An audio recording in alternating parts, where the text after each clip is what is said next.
130 ሚሊዮን ህዝብ ይዘን 11 ልጆች አተን አንገት ደፍተን የምንኖርበት ጊዜ ሊያበቃ ይገባል ሲሉ አቶ ኢሳያስ ጅራ ተናገሩ።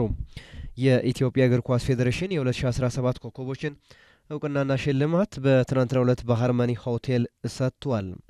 በዚህ መርሃ ግብር ላይ የመክፈቻ ንግግር ያደረጉት የኢትዮጵያ እግር ኳስ ፌዴሬሽን ፕሬዝዳንት አቶ ኢሳያስ ጅራ 130 ሚሊዮን ህዝብ ይዘን 11 ተጫዋቾችን ማፍራት አቅቶን አንገታችን ደፍተን የምንቆይበት ጊዜ ሊያበቃ ይገባል ብለዋል።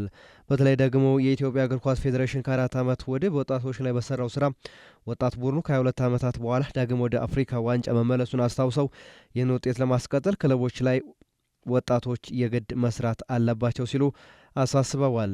መንግስት ለኢትዮጵያ እግር ኳስ እጁን መዘርጋቱን የገለጹት አቶ ኢሳያስ ይህንን እድል ለእግር ኳሱ እድገት በአግባቡ መጠቀም እንደሚገባም ገልጸዋል።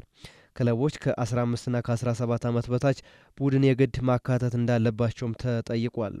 የኢትዮጵያ እግር ኳስ ፌዴሬሽን በአንዳንድ ምክንያቶች አዘግይቶት የነበረውን የ2017 ኮከብ ተጫዋች ሽልማት በትናንትናው ዕለት በሃርመኒ ሆቴል አካሂዷል።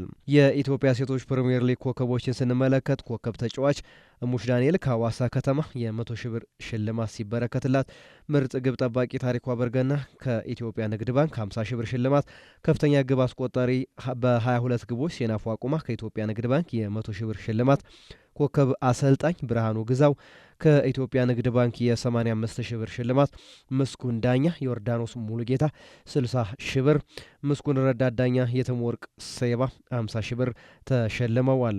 በተመሳሳይ በወንዶች ከፍተኛ ሊግ፣ በሴቶች ከፍተኛ ሊግ፣ አንደኛ ሊግና ከ20 ዓመት በታችም ፌዴሬሽኑ በሚያወዳደራቸው በሁሉም ዘርፎች እውቅናና የገንዘብ ሽልማት ተበርክቶላቸዋል።